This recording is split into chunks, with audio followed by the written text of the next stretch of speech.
Welcome to What's the Point? A weekly discussion of truth, realities, challenges, theological and philosophical views, national policies, and international concerns. Welcome to What's the Point? Today we're going to be continuing our discussion on worship. So this is really like worship part 2, but we're going to be discussing more on how to overcome distractions.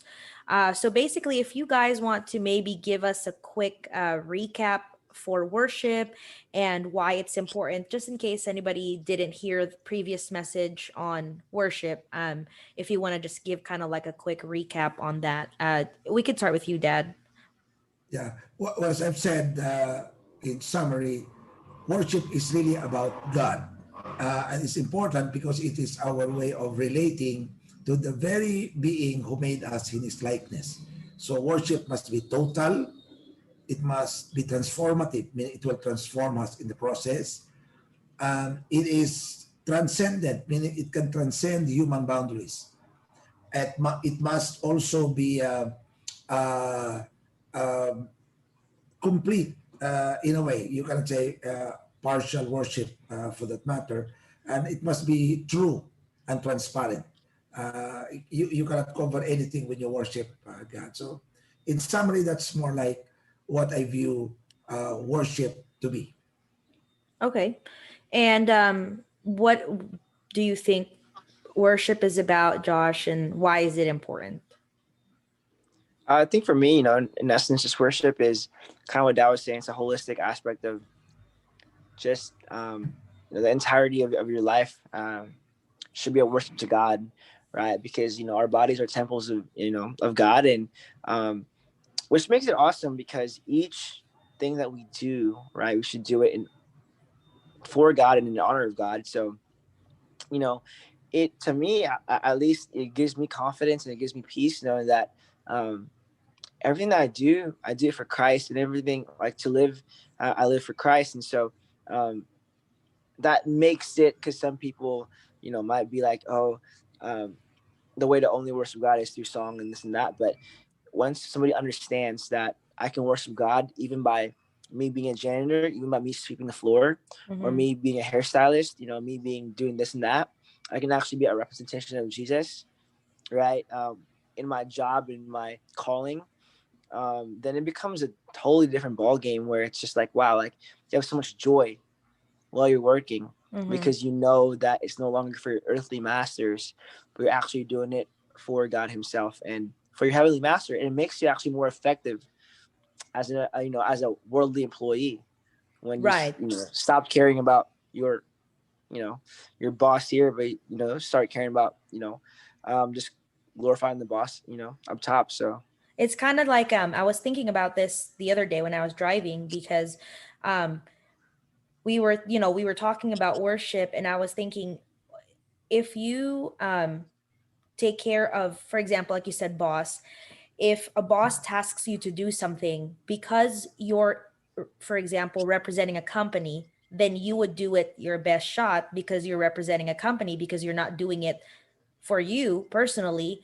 You're doing it for a job. In the same way, if you have a company car and you're going to be driving that car a little bit more careful than you would be driving your own car, because you know it's not yours. right, And I think right. in the same way, our life is, it's like God is our boss, and it's something that we have to take care of because it's technically not really ours. So I think Mm. that's a good point you said, that um if you try to please a worldly boss, what more for God? And Right. Because I feel worship like is, real talk is this: it's so much easier to give up if you please your earthly boss, because he'll let you down or she'll let you down, right? But God will never let you down, right? And mm-hmm, also, um, it's so cool to be able to serve a God like that, because He affirms you. But also, like, think about a holistic way. Like, our bodies are temples, right? And so, um, like you're mentioning that we now are entrusted to take care of our bodies, and it's really easy to let your body go, mm-hmm, if it's just, if you know that, if it's your own body. But once you know that it's not even yours, it's Christ's, it's God's, then of course you're going to take care of it more so, right? And that means a healthier lifestyle. Mm-hmm. So holistically, when you think that way, it's like, oh wow, like I'm actually damaging God's property instead of just thinking, oh, that's just me, right? Right. Then you are more inclined to take care of your body. You're more inclined to really be as healthy as you can, because you know that this body is not yours. It's kind of like that car, right? If Mm-hmm. it's your car, you probably make a mess out of it because you know Right. it's yours. But if it's the But if company it's car, somebody else's car, you're not gonna, put McDonald's in that. So it's mm-hmm. similar to, you know what I mean, to our And body in this life as well. So it's kind of also, we've talked about it before, when we tried to explain why being Christian is cool and how it doesn't really affect too much on your life. It actually makes it better because nice, a lot nice. of people think, well, if I become a Christian, I have to give up this, this, this. But it's like, if you really think about it in the same kind of like analogy, you, Mm-hmm. if let's just say God wasn't real, right? And so we're Mm-hmm. doing all this. We're taking care of our body. We're making sure we're not sinning. So we're becoming better people. And at the end of the day, God isn't real. Mm-hmm. Okay, but I still lived a life that was a lot better. Better, a lot better. Yeah. Right. And it's So, really funny, right? Think about this, right? So if God's not real, we have that false hope, let's say. Think about how many conversations and think about how many fights we have reduced or we didn't get into, right? Because of our belief in God. That right. alone in itself, Yeah. that alone in itself will save you so many years of stress, of Mm-hmm. strife. Yeah. So even if it's not real, like it's a win-win, because also, if somebody's into alcoholism, right? If you believe in God, your liver will be healthier, right? Like, it's just really weird how, Yeah. like, like everything, literally, like God says, even if He's not real, right, allows us to live a healthier, holistic life, not only for ourselves but for other people. And it's just like, well, that's a win-win. Right? Even if there's no Exactly. heaven, I've lived a Yeah. And beautiful life also, here. yeah. So how many hours of worrying Right. would have been wasted if you were not a Wasted. Christian?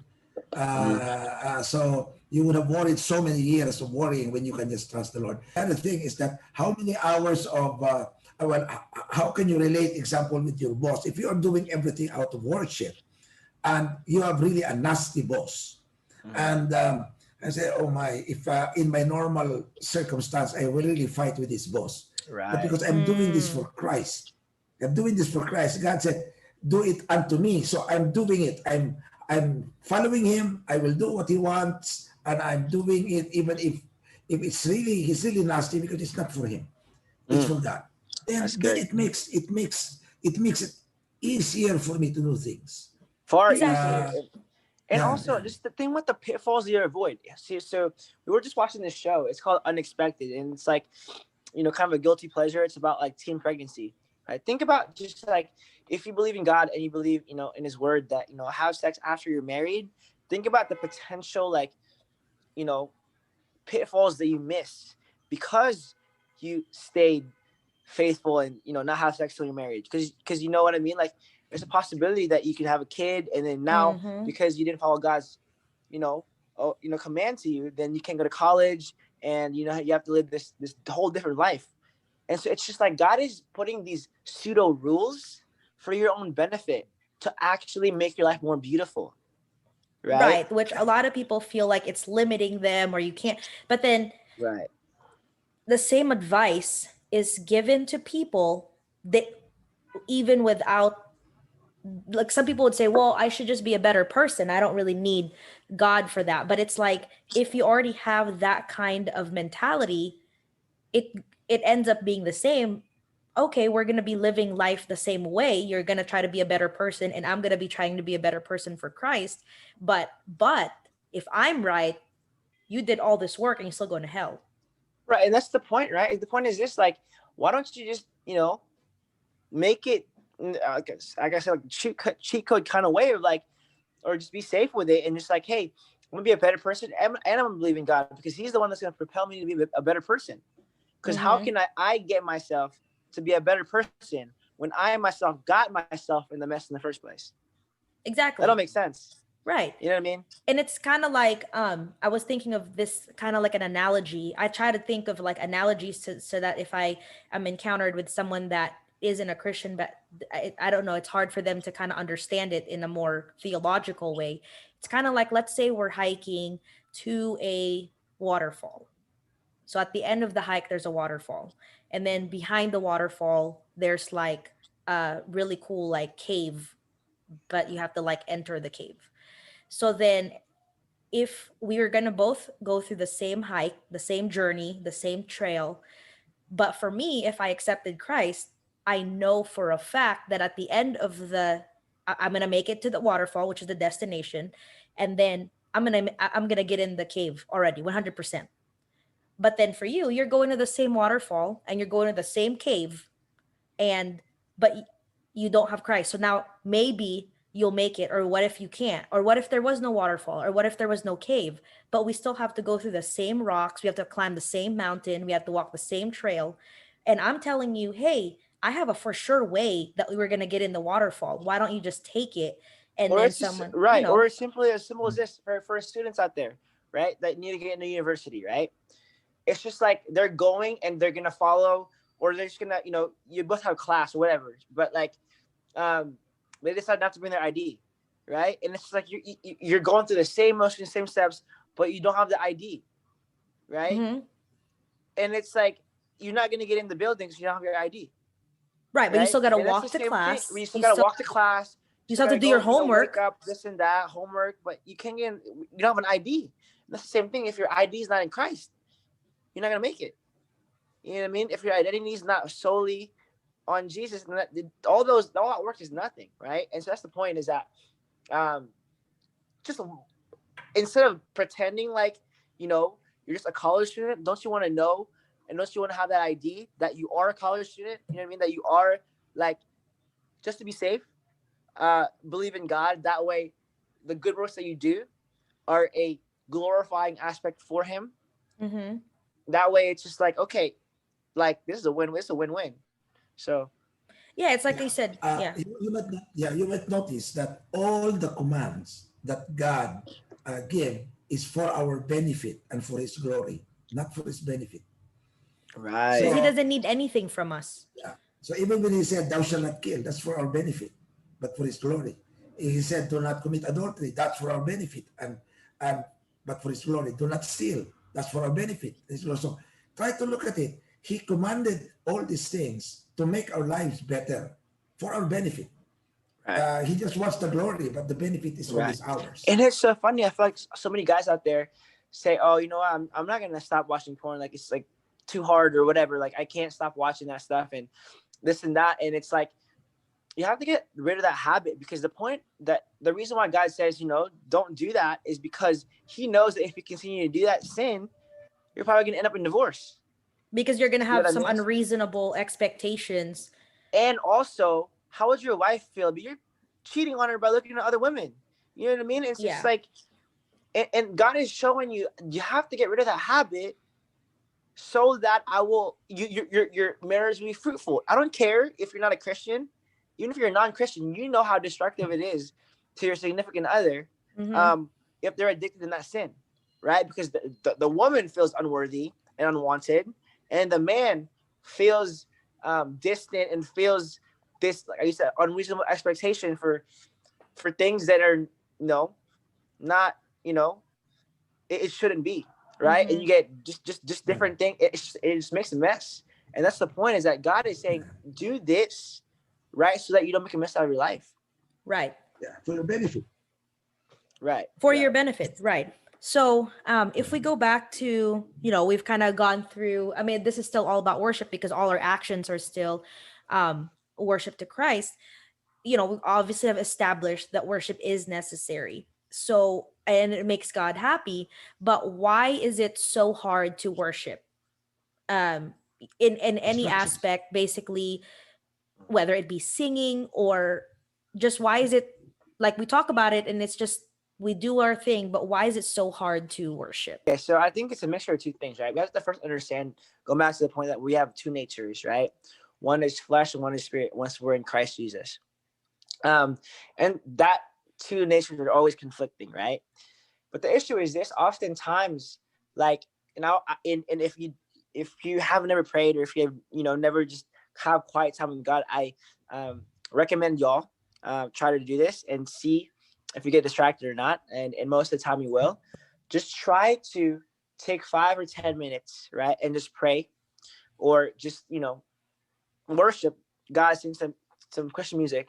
Like oftentimes, what happens? You get so distracted, and you get weird kind of thoughts in your head, or even try all of a sudden like something will pop up, like oh shoot, like laundry, right? Or oh shoot, like somebody calls you, Mm-hmm. right? And so I want people to be watching today. Just try it out, just for fun, and see how distracted you get. Because for me, in my opinion, that's part of it maybe is the fleshly nature that we have, that we just get distracted, but also part of it is the enemy trying trying for you not to even enter God's presence, because he knows how powerful that is.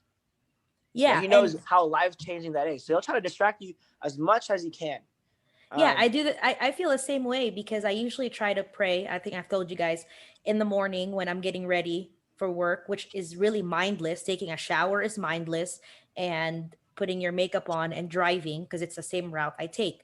But why is it that my 10-15 minute prayer turns into like 2 hours because I would get distracted halfway through, like I would be praying for someone, and then suddenly I think about what am I gonna do for dinner tonight? Why does it and you know what's matter? really funny? You know what's really funny is that how come things that we do, like the makeup, the driving, we can have a mindless, clear mind, right?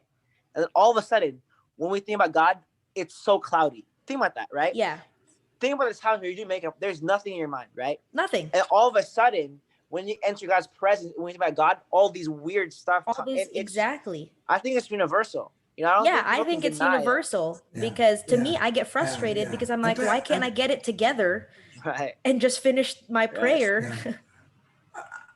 I'll try to explain. I'll try to explain. I Okay. think the main distractions, if you try to categorize it, would be in the area of sin, self, and Satan himself. Mm-hmm. Now, sin crops up.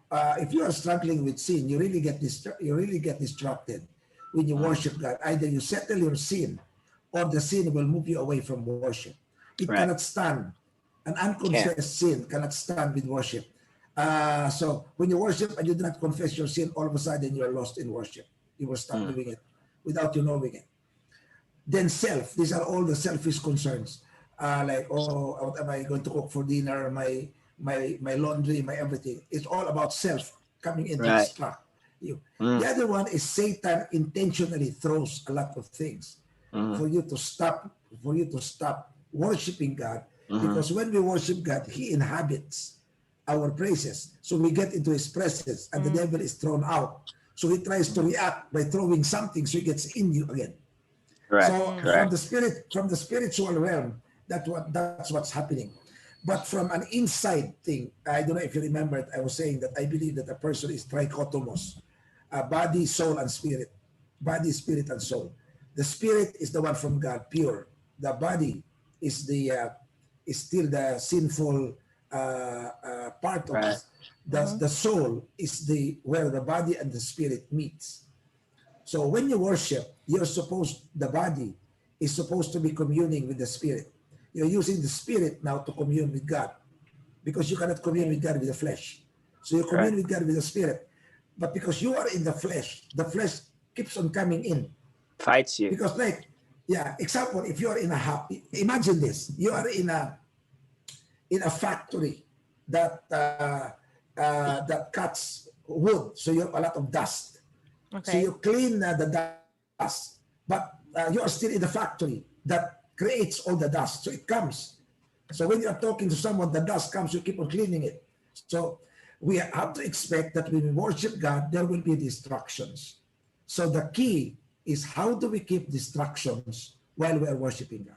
I think we have to master the art of keeping distractions away. And maybe these are some of the things that we can discuss a little bit, today. Right. Um, when you were saying that you are driving when you worship God, like in my case, when I was younger, I didn't have problem really concentrating. But I realized when you get older, you have a problem focusing. So I changed my way of praying by running. or walking. Mm. So I Interesting. walk, I run. So when you are running and jogging, you become so focused because there's nothing else that you're Mm, doing because you're, and then you can focus on God. Mm. Because when you are just alone, and then you're doing nothing, other mm, things can come in to this right. to disrupt you. So Mm, sometimes it's good to walk and run. I remember Billy Graham. He said that, I think he was probably old also, when he experienced this. His quiet time is when he was doing the stroll, the walk.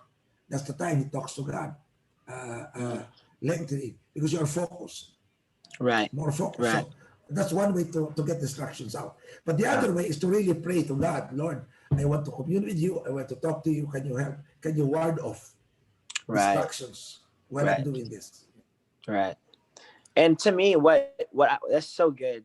And to me, what helps me is, I heard this when one of my professors, from my classes here at Truett, said it like this. When you're gonna go in quiet time and prayer time, expect the circus, right? Mm. Expect the circus to Mhm. come, but instead of, dwelling on the circus and instead of being intimidated by the circus, just simply let the circus pass, because eventually the circus will pass, right? So just stay in that Correct. moment and just continue to try to focus and focus and focus. And when those thoughts come, just don't be intimidated. Don't be discouraged. Just let the circus pass. Yeah. The analogy is taking a plane. So when the plane takes off, you see a lot of turbulence on the way up Mm-hmm. because of the Right. clouds. So Yeah. it's Right. normal. Right. But the Right. moment you're really Right. up, 36, 38,000 feet, there's barely no turbulence because there are Right. no more clouds there. So when you go up to worship, on your way up, worshiping God, you will experience a lot of distractions. Right. But once you are up there in communion in the presence of God, very hardly can Satan get there to disrupt you. Right. Right. And that's why, like, all people experience that. That's why don't give up so easily. Because my professor told me this thing of, like, sometimes when you're starting out, it takes 30 minutes for the circus to pass or the pseudo plane Mm. to take off, right? Mm-hmm. It takes Yeah, 45 yeah. minutes for the plane to take off and get Mm. to the altitude level. It doesn't take 5 minutes. Sometimes, what it's you have to train for it, and it's a skill that's, gets, like, better and more rounded over time.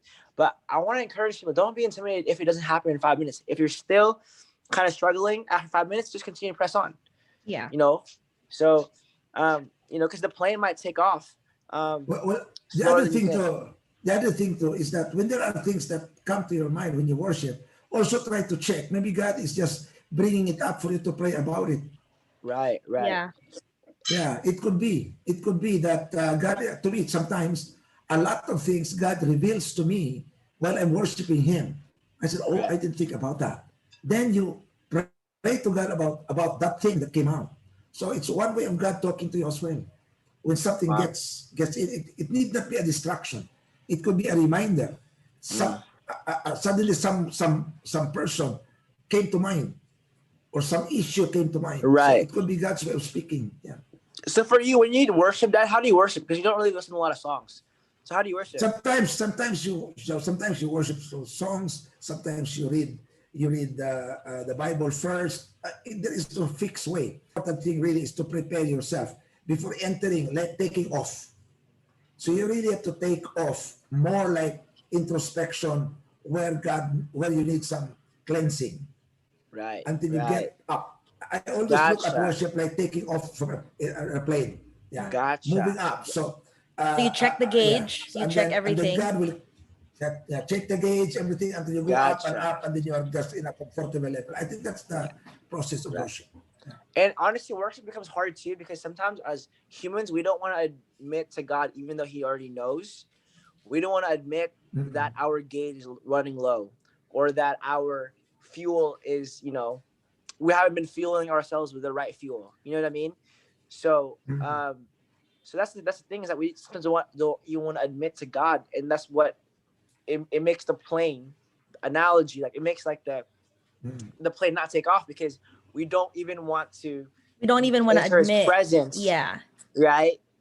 By opening it up. So Yeah. I'm gonna encourage people, just don't give up. Yeah. Open it up too. Open everything up, because So He already then, knows. Yeah. Some people wanted to fly only. Some people wanted to fly only at 5,000 feet all the time. So they Right, get turbulent in their worship. Yeah. Fly some right, 38,000 feet.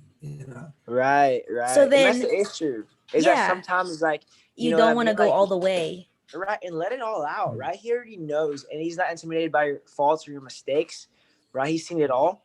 Hmm. Nothing surprises God, right? So let it out, and you know it's so relieving, and it's so um, just satisfying to the soul when you allow yourself to give that up to God and allow yourself forgive yourself, but allow God to forgive you as well. And it's just so cool because something shifts and you just feel so free.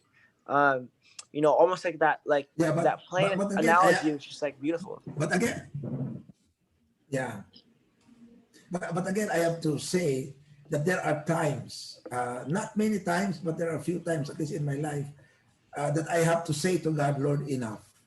I Right, cannot take it anymore. right.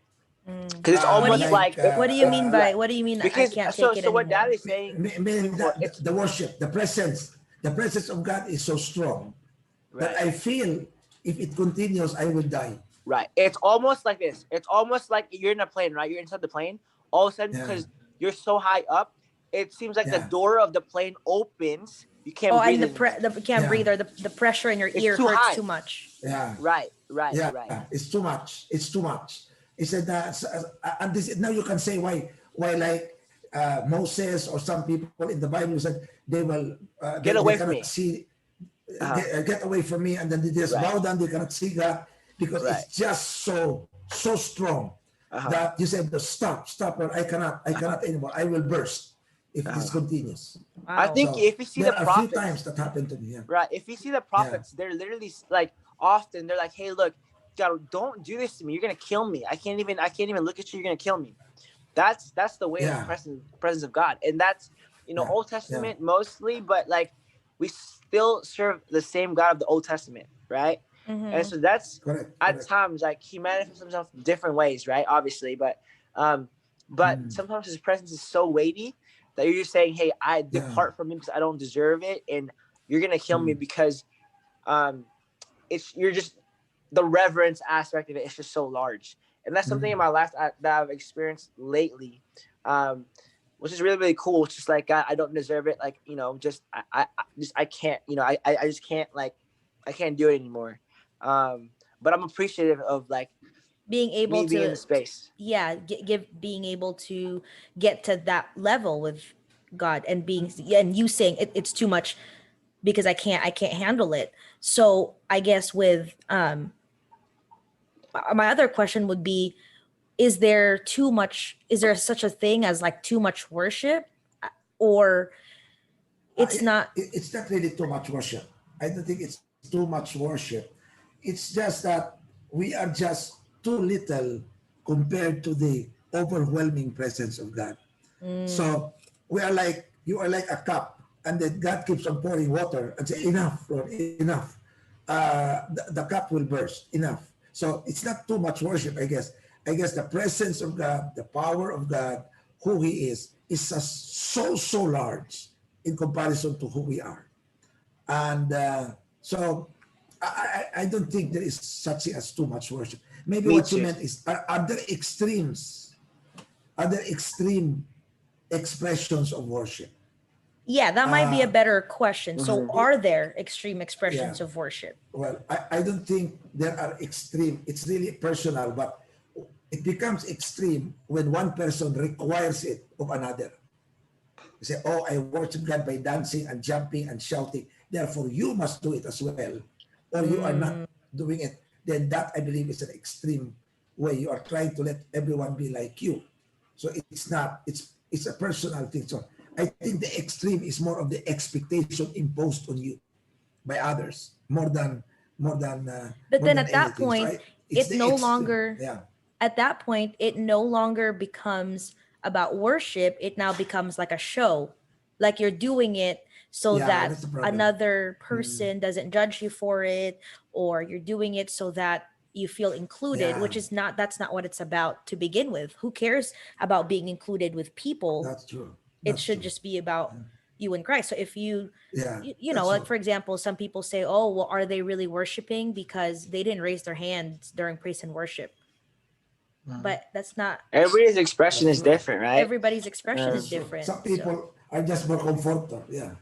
Right. And I want to encourage people. It's not, there's Yeah, not too much worship, correct, because correct. some people, Uh, some people literally go 24-hour like prayer cycle in their mind.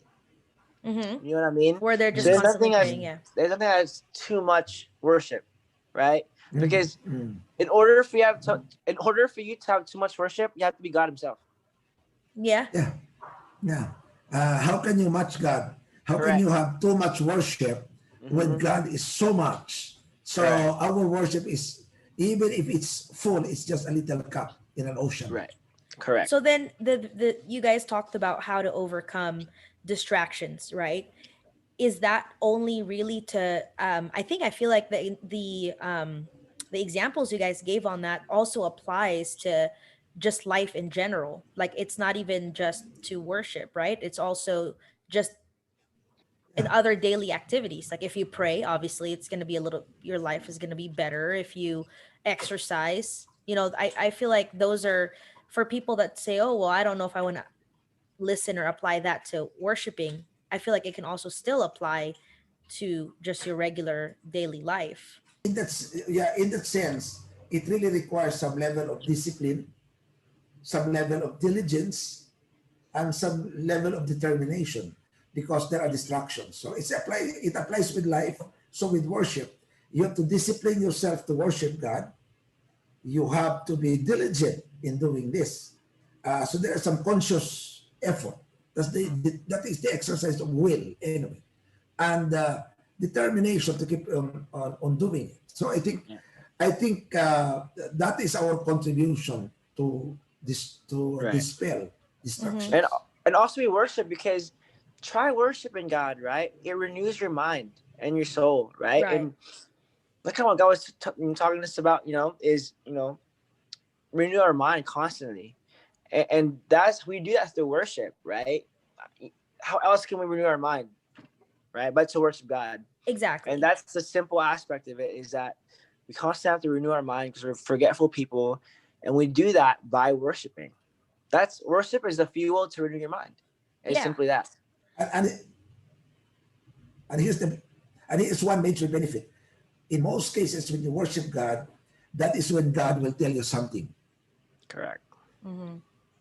Yeah, so that's when some things you never thought of, some solutions to your problems will just prop up and say, wow, that was it. Yeah. How did that happen? And And that's then you will because you follow went it. in the It just presence solved of God. a very complicated problem. The presence of God. God just gave you a tablet, like a pill, that when you swallow Mm-hmm. it, all your problems are gone. And where did it come from? Correct. Mm-hmm. It Right. normally happens when you are in the presence of God. That's the benefit when you worship God. Yeah, that's Absolutely. good. And that's So the cool thing is too, go when you ahead. worship God, it can be anywhere. Yeah, It yeah, can be yeah. a bathroom stall while you're Mm-hmm. pooping. It can be in a janitor's closet. It can be any. You can worship God in any place. He doesn't care how dirty Yeah. it is. He doesn't care where it's at, right? Yeah. Because you're worshiping with your heart and soul and your mind, right? Yeah, you're not And that could be worshiping with anywhere. your location. Hospital bed, it doesn't matter where. You can worship Yeah. anywhere. You can worship if you're paralyzed. You can worship if you're as active as you can be, right? You can worship in any setting. So therefore, that's a double-edged sword, because the good thing, right? There's no qualifications, right? But it's a bad thing Mm. as well, because um, there's no excuse not to worship. Exactly. And God can Mm. come back at you and say, well, you can do it anywhere. And Correct. I gave you 24 hours in one day. Mm, So Mm. if you could do it anywhere, I shouldn't Well, be hearing any excuses. So correct. I think well, that's I remembered worshiping God while on ventilator. yeah. Mm, You said that you were saying a bunch of you were doing Yeah, Bible yeah, verses. 57 memory verses. Yeah, Yeah. right. 57 memory verses while on ventilator. So So if you, well, there is you still know, righteous. There is no, yeah, There's yeah. really no right. excuse. But There's no, Just do it in, but yeah, there's yeah, no excuse. But the optimistic part is that, wow, there's no qualification. There's no pressure. there's no mm, There's no, pressure. right. There's no mm, like, because look. If we're gonna be honest, before in the Old Testament, there were qualifications. You had to go in the Ark of the Covenant. You had to do all these weird things, right? But Yeah. because of Jesus' sacrifice, we can now humbly come before God with no pressure, no expectation of just like what to do. Yeah, right? like you don't have to And like lay out a blanket and then do right, this. and It's like a whole ritual. And right, and with I'm that, thankful for it's that because that's what we should do. There should right. be qualifications, right? Yeah. We shouldn't be able to worship him in the bathroom. We shouldn't be able to do that. Mm-hmm. But out of his grace and love, he allows us to do that. It's amazing. Right. So I think that that was a really really good discussion on worship, like our part 2 on it. I think that we were able to discuss like the distractions and what we how we can overcome it and how important it is. So I think that that was a really good thing. Did you guys have any final things to add? Reiterate that to really counter distractions, we have to have discipline, diligence, and determination because worship must be regular. It is not something that you will do when you feel like doing it. Mm, mm-hmm. Right. So it should become, it should be as regular as breathing. Right. Right. So when there are distractions to your breathing, like colds or pneumonia or anything, you will sort that out. So you keep on breathing regularly. Right. Right. No, So that's I think good. that that's what I would like to add. Yeah. Wow. Yeah. And for me, it's simple as that, right? Like it's just simply, worshiping God in any facet and manner that we can, but also don't be intimidated when distractions come your way because that's part of life and that's part of, um, the enemy thinking that you're a threat, thinking that, there's something happens when you get in the presence of God, and so almost take it as a compliment. You're Yeah. saying, "Hey, like, thank you for trying to distract me." It's actually confirmation that you don't want this to happen, right? Exactly. And that my God is And real. so absolutely, right? And so Yeah. it's just like, because then that's you're right. That's in itself showing the realness of God, because I feel like it's universal. No matter who you are, if you try to pray, you can get distracted. Yeah, absolutely. But I think that's a really, really good discussion. Let me go ahead and close this in prayer. Dear Lord, thank you so much for this time together to discuss worship and to just discuss distractions and how to overcome them. Help us to be disciplined, determined, and diligent so that we can overcome these distractions. Help us to always focus on you and help us just to worship and get into your presence. Thank you so much for this time together. In Jesus' name we pray. Amen. Amen. Sick. Come on.